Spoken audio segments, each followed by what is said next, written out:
Hello everyone, today we are diving into Coraline, a movie most of us watched when we were younger, but one that stuck with us long after. It's creepy. To the count of three. 1, 2, 3!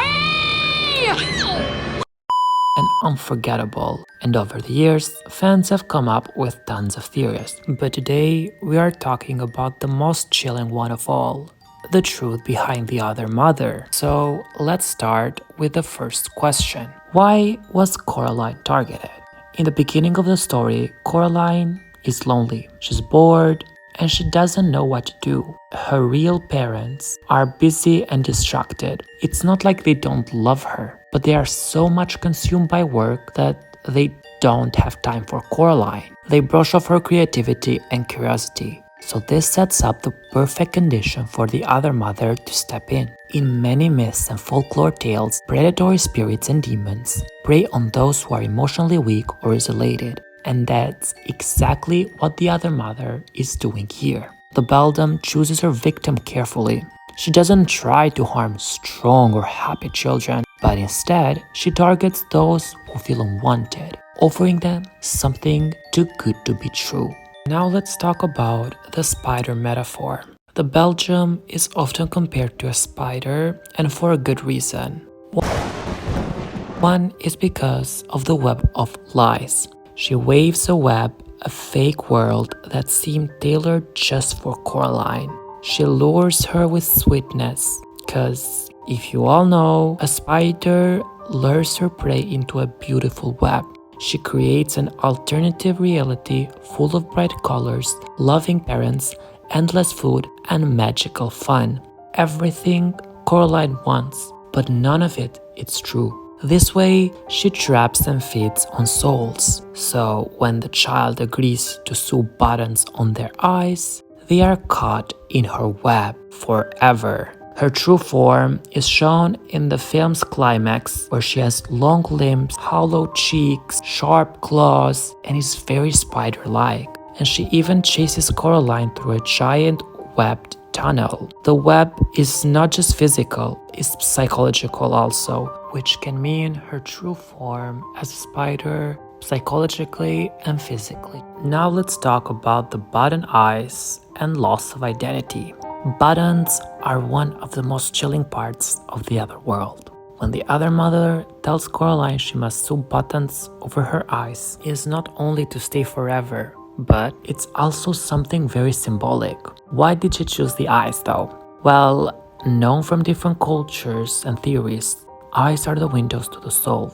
By replacing the eyes with buttons, the Belgium removes the child's identity, free will, and soul. Coraline, though, in the movie, refused to accept the buttons and shows her resistance and control towards manipulation from the Belgium. Even though everything is going nice, she's getting every single food she likes, she still has a gut feeling that something is not right. The children who gave in are now ghosts, trapped without eyes and without souls. You can find them in the movie where they are trapped, where they try to warn Coraline to be careful because the Belgium or the other mother plays dirty. She doesn't follow the rules, but she breaks them. In this theory, the buttons represent the complete submission. Once the child accepts them, their soul is devoured, and their real body either dies or becomes trapped in the other world forever. It's like a prison where you cannot escape.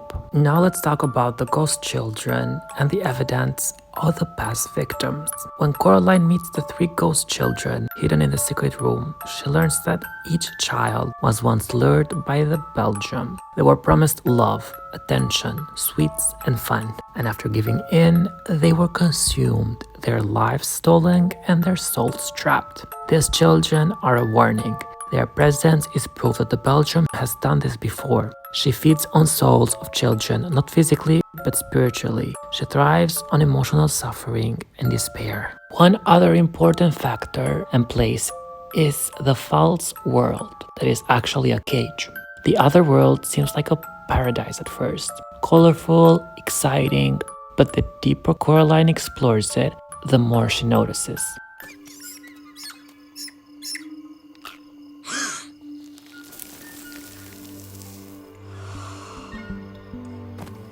I don't like rats at the best of times, but this one was sounding an alarm. The people are puppets, with no will of their own. Even the other father is a creation of the Belgium, and he warns Coraline to escape. Face. And mother didn't like it. The world is small and unfinished, like a stage set.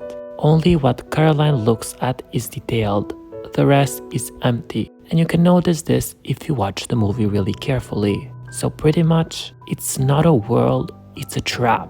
This ties into the idea that the Belgium is a predator who can only create illusions, not true to life.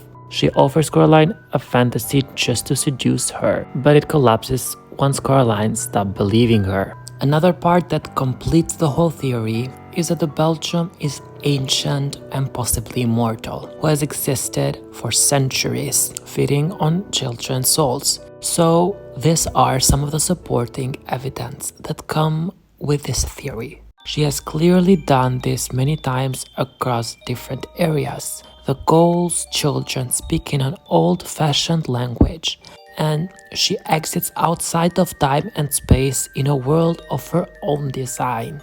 To understand is that some of the kids are the generation which wife's grandmother was born, which just shows how old the Belgium really is. This also explains about her powers. She's not just a witch, but she's a mythological predator, one that preys on the sadness and emotional hunger of children, which is key for her existence. She can only live if she can get the souls of little kids, which sounds really bad, but it's something that she still is doing. We also can see some hidden symbolism.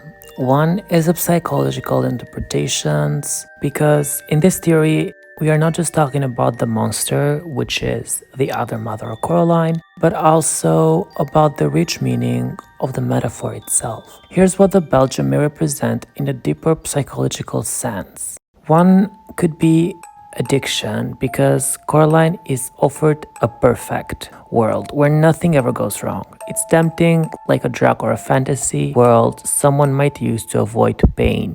But staying would cost her soul. This mirrors how escaping reality can sometimes lead to losing yourself. Also, it can mean toxic motherhood, because the other mother only loves Coraline when she behaves and agrees to her rules. Her love is manipulative. She praises Coraline to win her over, but turns cruel when she resists. This mirrors emotional abuse, where affection is used as a weapon, and it's something so bad. Also, it can mean growing up and independent. By the end, Coraline chooses reality, flawed and imperfect, but at least it's real. She grows from a child seeking attention to someone brave, clever, and mature. The Belgian weapon is a metaphor for the traps we must escape to grow up. In conclusion, the Belgium is a timeless horror, and it will forever stay, because at the end of the day, her hand is forever stuck on that well.